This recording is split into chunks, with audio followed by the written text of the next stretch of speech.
मेरठ की एक गली में एक छोटा सा घर था। उस घर में मोइन, उसकी पत्नी अस्मा और उनकी 3 छोटी बेटियां रहती थीं। बड़ी बेटी 8 साल की, दूसरी 4 साल की और सबसे छोटी सिर्फ 1 साल की थी। यह परिवार किराए के मकान में रहता था।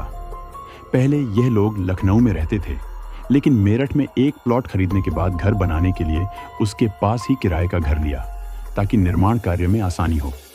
यह परिवार अपनी सामान्य दिनचर्या में व्यस्त था। घर में 6 भाइयों का मेलजोल था, 4 सगे और 2 सौतेले। मोइन का अपने परिवार से रोजाना फोन पर संपर्क होता था। सब कुछ सामान्य चल रहा था, लेकिन अचानक बुधवार की रात से मोइन का मोबाइल फोन बंद हो गया। उसकी पत्नी अस्मा का फोन भी बंद था। गुरुवार की सुबह तक कोई संपर्क न होने पर उसके भाई भाभी और भतीजों को चिंता होने लगी। कई बार फोन मिलाने की कोशिश के बाद भी कोई जवाब नहीं मिला। मामला गंभीर लगने लगा। शाम होते होते मोइन का एक भाई अपनी पत्नी के साथ मोइन के घर पहुंचा। दरवाजे पर ताला लगा हुआ था। उसने कई बार आवाज लगाई, लेकिन अंदर से कोई जवाब नहीं आया।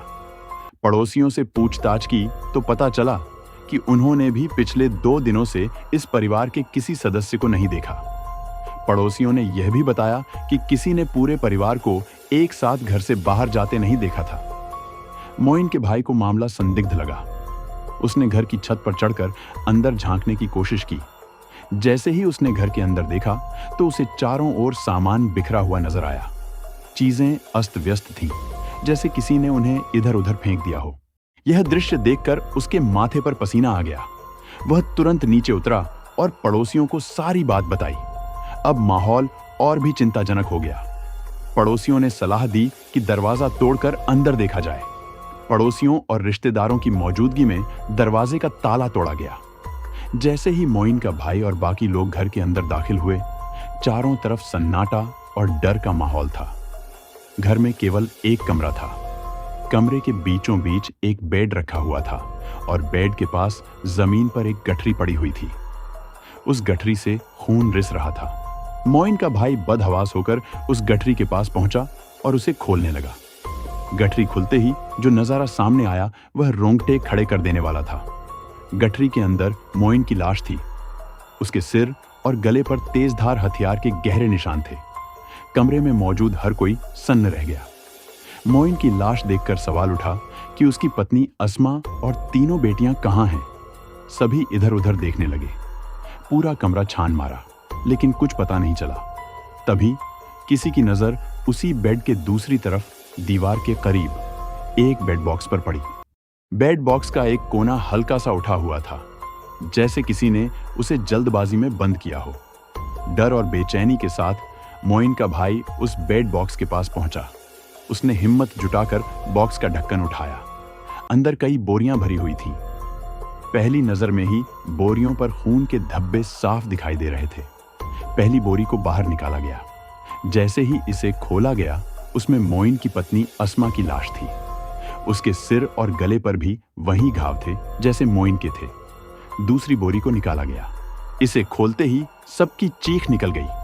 इसमें 2 साल की मासूम अदवा की लाश थी। इसके बाद तीसरी बोरी को खोला गया। इसमें बाकी 2 बेटियां मिली। उनकी छोटी छोटी लाशें देखकर हर किसी की आंखें नम हो गईं। मासूम बच्चियों के हाथ पैर बांधकर उन्हें बेरहमी से मारकर बोरियों में बंद कर दिया गया था। एक छोटे से कमरे में 5 लाशों का यह दृश्य इतना भयानक था कि पड़ोसियों के कदम पीछे हट गए।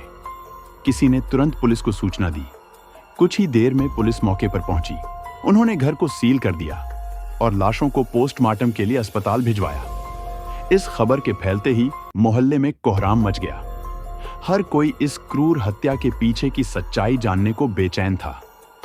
सवाल अब भी वही था, कौन था जो इस पूरे परिवार को इतनी बेरहमी से खत्म कर गया? और क्यों मोइन और उसके परिवार की दर्दनाक हत्या की खबर ने पूरे मोहल्ले और पुलिस महकमे को हिलाकर रख दिया? 3 मासूम बच्चियों, एक पत्नी और पति के कत्ल ने इंसानियत पर सवाल खड़े कर दिए। पुलिस ने अपनी जांच तेजी से शुरू की। शुरुआती जांच में यह साफ हो गया था कि यह वारदात किसी बाहरी शख्स का काम नहीं थी। मोइन का घर सामान से भरा जरूर था, लेकिन उसमें कोई कीमती चीज नहीं थी। बैंक में पैसे रखने की वजह से लूटपाट की संभावना खत्म हो गई। साथ ही जिस तरह से कातिलों ने दरवाजे पर ताला लगाकर पूरी वारदात को अंजाम दिया था, वह लुटेरों का काम नहीं लग रहा था। पुलिस को यकीन हो गया कि यह काम किसी अपने का है। जब मोइन के परिवार की कुंडली खंगाली गई तो पता चला कि उसके 6 भाई थे। उनमें से 4 सगे और 2 सौतेले थे। सौतेले भाइयों के साथ संबंध हमेशा से खटास भरे थे।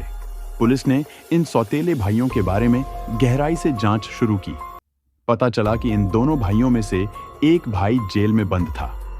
वह एक कुख्यात अपराधी था और हत्या के मामले में जेल की सजा काट रहा था। दूसरा सौतेला भाई बाहर था और उसकी पत्नी भी अक्सर मोइन के घर आती जाती थी। पुलिस ने मोइन के सगे भाइयों से पूछताछ की। इसी दौरान एक चौंकाने वाली सच्चाई सामने आई। जेल में बंद भाई की पत्नी और बाहर रहने वाला भाई दोनों मिलकर मोइन से उसके सौतेले भाई को जेल से छुड़ाने के लिए मदद मांग रहे थे।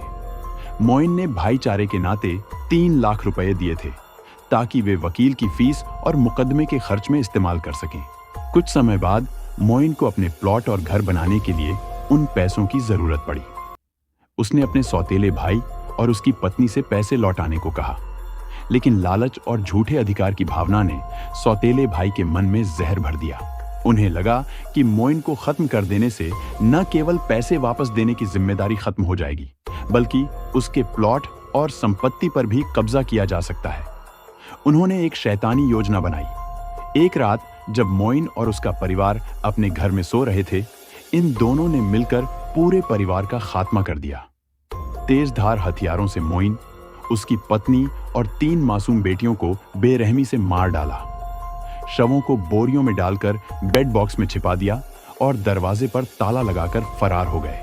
पुलिस ने इस साजिश का पर्दाफाश करते हुए सौतेले भाई और उसकी पत्नी को गिरफ्तार कर लिया। पूछताछ में दोनों ने अपना गुनाह कबूल कर लिया।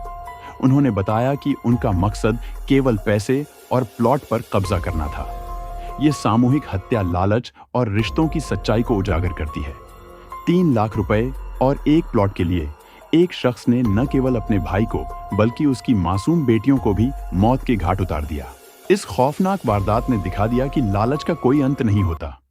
पैसा और संपत्ति भले ही हासिल हो जाए, लेकिन जो रिश्ते और मासूम जिंदगियां गईं, उनकी भरपाई कभी नहीं हो सकती।